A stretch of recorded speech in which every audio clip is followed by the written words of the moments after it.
and welcome to the Visit East Lothian podcast, celebrating all the local beauty, history and culture that makes this part of the world such a special place to visit. This episode, we're diving into the exciting, star-studded world of film. With our golden beaches, vast rural landscapes and a range of unique buildings steeped in history, it's not hard to guess why East Lothian has already been the filming location for a number of TV shows and blockbusters, from Apple TV series The Buccaneers to Steven Spielberg's The BFG. But how does a production company go about securing somewhere like Preston Mill or Seacliff Beach for their new film? What impact does it have on the locals who call these places home? And what on earth is set jetting? Same year, I think that a week before or the week after, by sheer coincidence, it was used as a location for The Outlaw King with Chris Pine. Oh, yes. Same horses. They just had the same team, just stayed there and just rode along in the background. Joined by Rosie Ellison from Film Edinburgh, listen on as Arlene Stewart gets to the heart of what makes East Lothian such a popular, vibrant filming location for some of the industry's biggest names.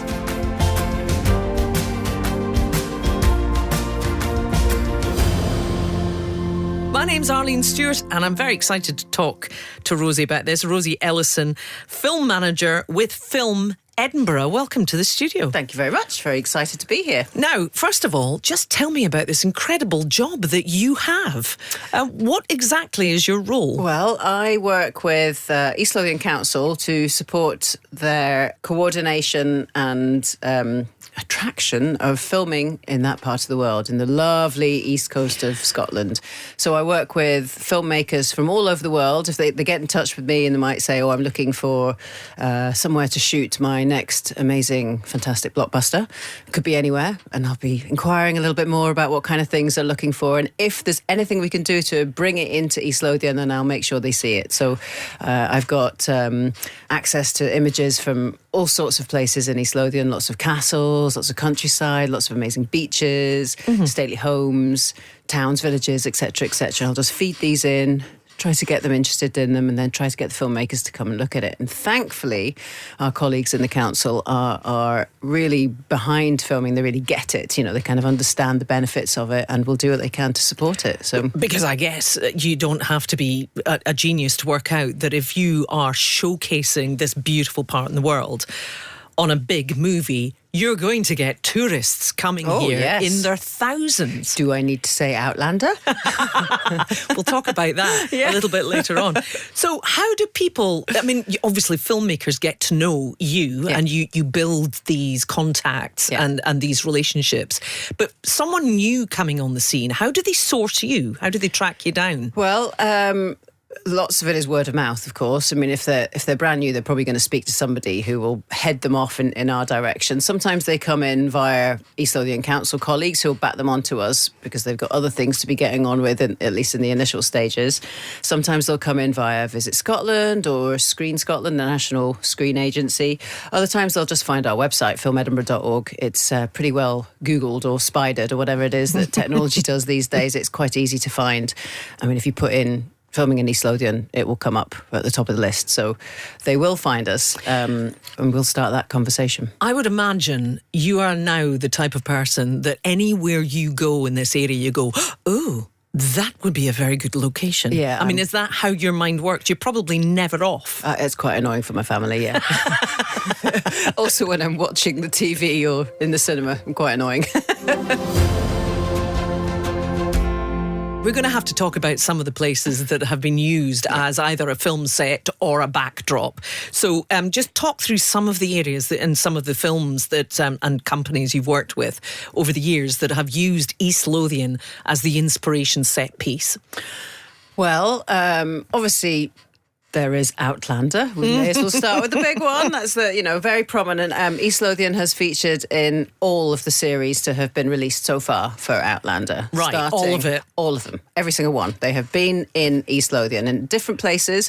They started off using Preston Mill, which is a National Trust for Scotland property. Yes. In series 1. So that was still, it was big, but it wasn't enormous in terms of not its at that time. impact. Season 2, they went off to Gosford And they have been back to Gosford a few times, used different parts of the estate, whether it's the gardens or the interior. They've got a lovely marble hall and staircase. Yes, I believe so. Quite incredible. Series 4, they went to New Hales, and by Series 4, Outlander was getting pretty massive. Yeah, so New Hales in Musselburgh. New Hales in Musselburgh, that's right, yeah. And they only used it for one sequence, a kind of, there was a dining sequence. It's into you would not know that it was New Hales. Apart from the fact that everybody knew it was New Hales. Isn't it incredible? And suddenly the visitors, I mean, straight away, as soon as the series came out, the visitor numbers shot up. I mean, It's incredible. I've looked at the stats for it, and I gather that New Hales has seen its visitor numbers increase over 1,000%. Oh my goodness. From that year. I mean, Right. it's just It's crazy. staggering, isn't it? Staggering, absolutely amazing. After that, they filmed in, it was the Mart in East Linton. That's had some visitors. They've done the beaches. They've been out at Ravenshew Beach, Turningham Beach, at Seacliff and Lochhouses. They've covered the coastline. That's tick, we've done that. And long may it last. I mean, absolutely. It's been brilliant. And of course, there's the... it's not only filming locations, there are the real locations that feature in the story of the Jacobites, and the Battle of Prestonpans is hugely important, and that features in the series. I think it might be Series 3, of Outlander. They talk about that. So, visitors going to East Lothian to visit the Outlander locations can also then go and see the real locations that were find out about the history story in that area. Yeah. You see, when you're describing this to me, I couldn't imagine any stately home or estate turning you down as a filming location because of the consequences of these incredibly popular shows. Yeah. So do you have to really give them the hard sell, or do they kind of go, yeah, I'll stop you there? No. Absolutely, bring them in. No. It depends what they do as a stately home, because some stately homes are just homes. Yes. And some of them are just visitor attractions. So it kind of depends on what they're up to. But a production of the scale of Outlander, it's a big deal. I mean, you really want to know, if you're the owner of such a stately home, you want to know that they're going to look after the property. I mean, the owners of these places have a duty of care. A lot of the stately homes are duty bound to maintain these properties for the good of the country, the good of the visitors. It's really important that these properties are not damaged. Yes. In any way. And filming coming in with all of the kit and caboodle that they bring with them, and their desire to put sticky tape all over the place and paint walls and use sticky sort of smoky effects and stuff, it can be problematic for some stately homes. So they have to spend a lot of time working with the production team to make sure they're using appropriate materials, appropriate equipment for that property. So there's a lot of work. And so not every stately homeowner has got the resource to be able to do that. They have other things to be getting on with. They might need to be farming or maintaining their estate generally, or just got other things to be doing. So it's not always a straightforward sell. And some of them just have other business. They're not that interested in having filming. There's an estate which took, I think, about 4 or 5 series of Outlander to say yes. They thought, it's very popular now, and therefore it would be worth my while. Yeah, I mean, at first they thought, it's very popular, we're going to be completely overrun with visitors, we don't want that. Yeah. Right. That wasn't their business, Okay. But then about 4 series in, they thought, you know what? I think we could probably do something about this. We can create a visitor experience and enable visitors to come to that particular part of our estate without it impacting on the rest of our business, our day-to-day business. But it's a big impact, something like Outlander. I mean, then you've got, 200 to 300 people rocking up on site with all of the trucks and the matting. I mean, the catering, costumes. Oh my goodness, you're overrun for a short amount of time. But very exciting. I mean, the landowners must take it in their stride, I guess, because it's East Lothian and we're all quite chilled here. But I would imagine that it's quite an exciting thing for them to kind of just be involved in. And I think when you do have something like Outlander, I mean, the teams working on those are very experienced. They do know what they're doing, and they will take care of your property. I mean, they've got a fantastic reputation. So nowadays people are a little bit more relaxed. If they haven't worked with them before, then they just need to speak to a few other locations who have, and generally, they kind of think, okay, we're going to be all right. And they certainly provide a world of paperwork. I was going to ask, if someone listening to this podcast says, I live in a really nice house that might be, or a nice area that might be good and useful for filming. Is that something they can come to you about? Yeah, absolutely. I mean, it's certainly not just stately homes and castles that register with us. We have a database of, I think we're up to about 2,500 properties at the moment, people who've said, I'd be interested in having a conversation about filming. I mean, and these are normal, they're flats, they're houses, they're regular. I mean, if you're watching TV, anything you see on the screen is a location. So, it's not always fabulous places. It can be a little 1-bedroom apartment or a farm or a field. I mean, an airstrip, a bus station, anything, all sorts of things.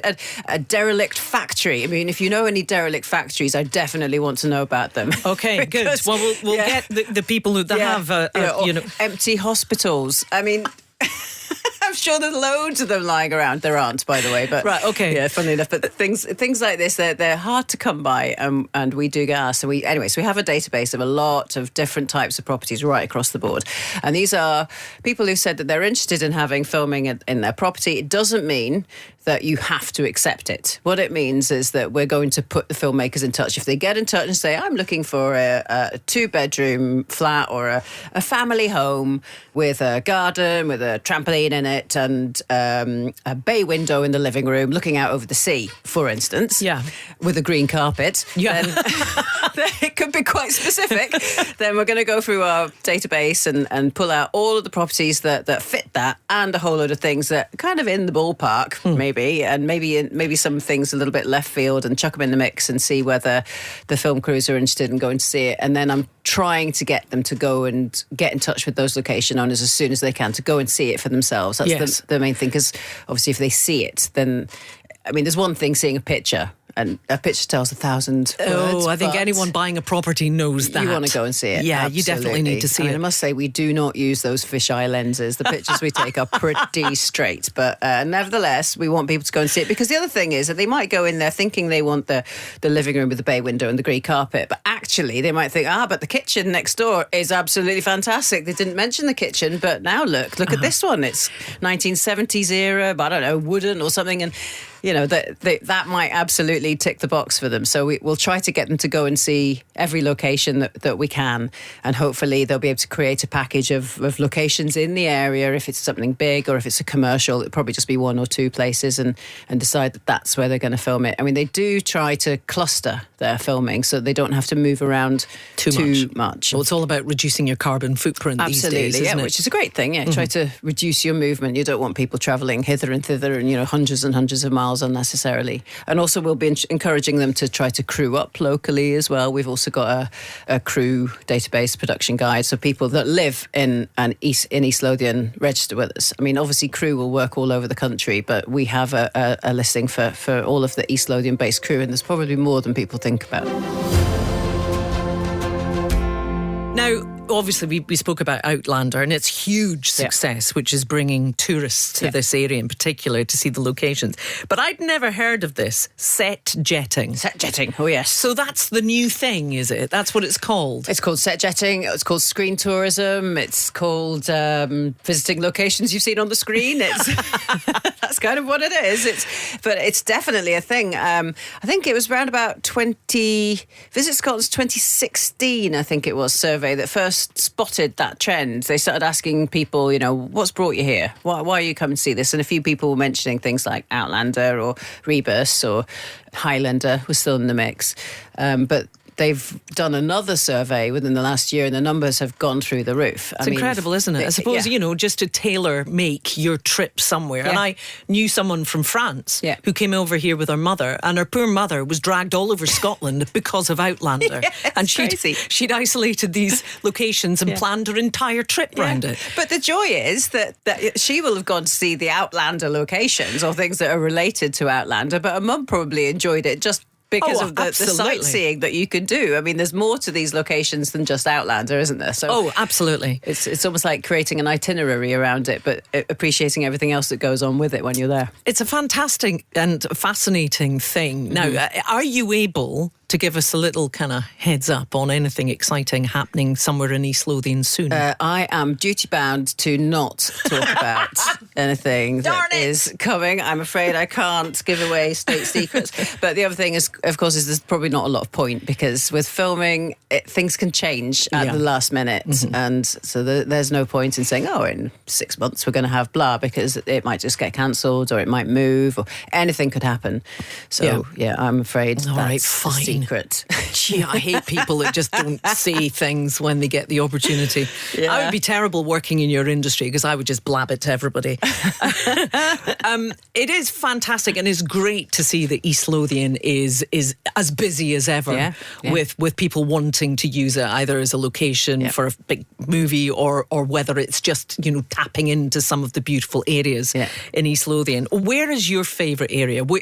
If you are out in East Lothian, where do you go, this is the perfect location? Oh, that's really tough. For a period drama, for example. Oh, gosh. Well, the thing that springs to mind immediately is Tinningham Village. I mean, that was used last year, just last summer. That played a kind of home counties English village in the Agatha Christie it's series. Gorgeous. Murder is Easy. And it was beautiful. I mean, it is beautiful. They hardly needed to do anything to it whatsoever. All the lovely red sandstone and all the greenery that the residents of the village create themselves. I mean, it's a gorgeous village, kind of historic, captured in a little moment of time. It's beautiful. I love that piece of beauty, just off the main road, off the A. Ooh, what is it? The A? Oh, I don't know. 901? I don't know. I've got sat-nav to do that for me. Yeah, I've forgotten. Tinningham Village is the village that you always miss because you take the wrong road. Because you're going to the beach. Yeah, exactly. You're on your way to Tinningham Beach or Seacliff or something like that. But actually, if you turn left, in you go. Yeah, it's gorgeous. Now, Seacliff is one of my favourite places, and that was a hidden gem, a few years ago, which I found. It's not so hidden now. No, it's not. It's annoying. It's been in everything. I know. Yeah. But that's the thing, but it's so perfect because it has this incredible outlook with the Bass Rock. Yeah. And then, of course, you've got the castle kind of on the hill. And the little hidden harbour. The tiny which little is St. the Paul's smallest harbour. man-made harbour in the world, It's amazing, or something isn't it? ridiculous. Yeah. And it is a perfect place. So what's filmed there? Well, I remember taking the locations team for Mary Queen of Scots to see Seacliff Beach, and we went for the beach, but we just sort of snuck around and wandered around to the little harbour, and they completely fell in love with that harbour. And there's a scene in Mary Queen of Scots. This is the film starring Saoirse Ronan. Oh, yes. By Josie Needham, I think, the director. There is a scene with her just she's standing at the harbour looking out towards Tantallon Castle across the sea with her hair in a lovely braid down her back. And they thought, this is incredible. So, it's been in Mary Queen of Scots. Same year, I think that a week before or the week after, by sheer coincidence, it was used as a location for The Outlaw King with Chris Pine. Oh, yes. Mm-hmm. Same horses. They just had the same team, just stayed there and just rode along in the background. And what else has it been in? Lots of things. There's been something filming there just last week, but I can't tell you what it was. Okay. Have to wait. That's fine. Spot it when it comes out. I'm fairly sure Outlander's been there. Or maybe it hasn't, actually. No, maybe not. I know it's been maybe down in the next series, if there's going to be another one. Exactly. Certainly Outlaw King and Murder is Easy.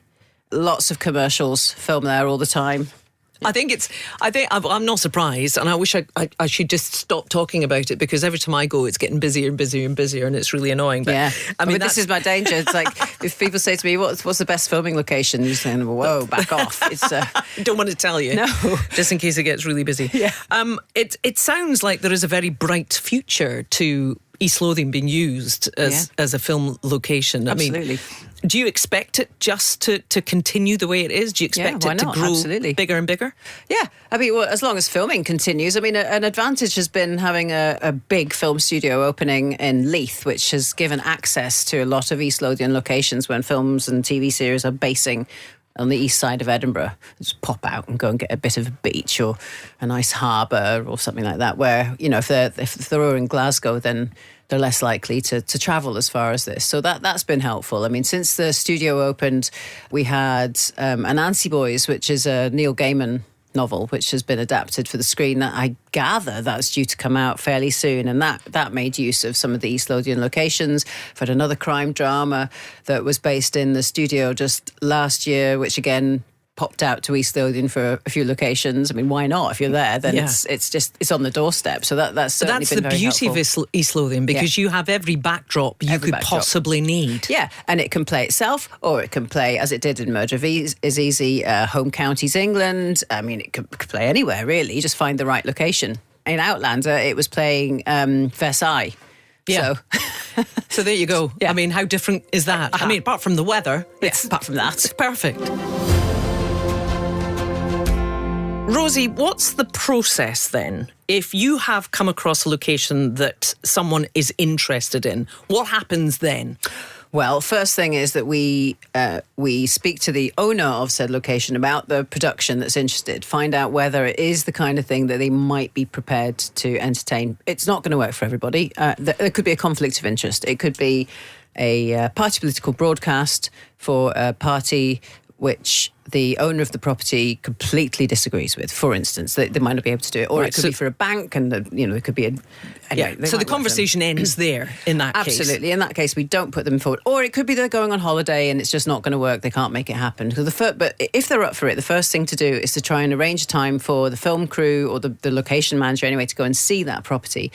If they then like it, if it's a drama production, there could be months of back and forth, and the locations team is going to be looking at a lot of different locations. And so it's not necessarily a quick time frame. No, it can take quite a long time, particularly for a drama production. There's loads of things to consider. There's lots of hearts and minds to be won over, not only from the production team, the director, the production designer, the producer. Also, they've all got to fall in love with it and decide that is the only location that they can use. It's the one. They've fallen in love with it. It's like if you're buying a house, that's the one you want. You're going to do what you can to get it. So, but also they've got to then convince the owner of the property that they're still going to want them, and then they're going to be looking around and seeing what else they're going to need to do around there. I mean, if it's in a village, as we talked about earlier, they need to think about the other residents in the community. And so also, do they have to be involved in the whole negotiation process? They are going to speak to them. Or certainly being told about what's going on? They are going to speak to them. They need to try to make sure, and it's a really important part of the process, they need to make sure that everybody who is impacted by said filming is okay with it. I mean, usually it's not for a long time. It could just be a day or two on the whole. But they need to make sure that if, you've got 5 enormous trucks parking directly in front of your window, that is not going to be a total crisis for you. I mean, the film crew needs to take that into consideration. They need to make sure that if somebody else down the street is moving house that day, how is the removal van going to get in? Or is it a bin collection day? My goodness, where are your bins going to be moved to? I mean, that's important. Bin gate. I mean, you really need to consider these things. And also if you've displaced all of the parking in the village, where are people going to park? I mean, when we had Murder is Easy, they did displace all the parking in the streets, but they mitigated it by creating a parking area behind the village hall. But they put down matting there to protect the grounds, and all the villagers were able to park their vehicles there, and they knew where to go. It was all pre-arranged, but the whole village was involved in that process. They were filming inside maybe 3 or 4 properties, but the whole village was involved in it. And presumably these places have to be restored to exactly how they were before the crew came in. Absolutely, yeah. And it's remarkable how quickly they can do that. But it's, within a couple of days, you would think that they hadn't been there at all. It's, leave no trace policy, absolutely. Unless the owners of said property want to retain it. I quite like that fake wall. I think I might just leave it. We've had that. We have had that. There was actually for the Railway Man, which is a film that shot in East Lothian and Kirkensey and in North Berwick about, 10 years ago or so, around about there, with Colin Firth and Nicole Kidman in it. They used a house in North Berwick on the seafront. And I mean, it still surprises me how they managed to find it. It didn't come through us in that occasion. They'd gone around sticking letters through every door that they could find to see if they could find a property that was suitable. And they fell for it because, lots of reasons, but one of them was that they had a kind of extension at the back of the house which had a partition wall, and so they had 2 rooms in the back of their house, and the owners didn't want that. They had been longing for years to get that wall taken down and turn it into a one larger room. Open living. Open living. And that is what the production wanted to do. I have no idea how that conversation went. When they walked in to see it, did they say to them, fancy having that wall taken down? And they went, yes, please. But that is what they did. They took the wall down. Fantastic. Yeah. So, so they had the work done for them. Thank you very much. One final question. So once you have connected the location with the film company, is that you done?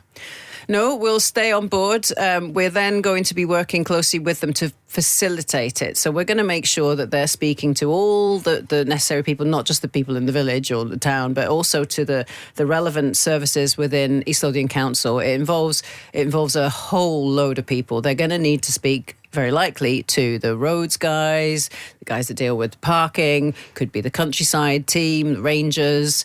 They're going to need to make sure the police are fully aware of what's going on, the emergency services. They're going to need to make sure that, you know, an emergency vehicle can get through at all times and that there's no surprises. They'll need to speak to comms because there'll be letters in the public domain. Somebody's going to go to the press and say, well, I've got filming in my street. So comms need to be on top of that so that they're aware. The local councillors will need to have been approached and brought up to speed. So everybody's going to know about it before it happens. So there's a lot of people involved in supporting it. I'm certainly going to appreciate a film location in East Lothian much more now, knowing how much hard graft goes into pulling all of this together.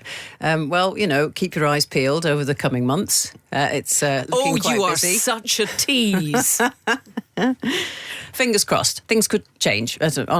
On a spinning plate, things go. But at the moment, there's some interesting stuff in the pipeline. It's absolutely fascinating, and it's so lovely to talk to you about this and continued success. But if someone listening to this goes, I think I'd like to get in touch with Rosie, how would they do that? I'd love to hear from them. So our website is filmedinburgh.org, and we've got some contact details there for people to just drop us a line or give us a call.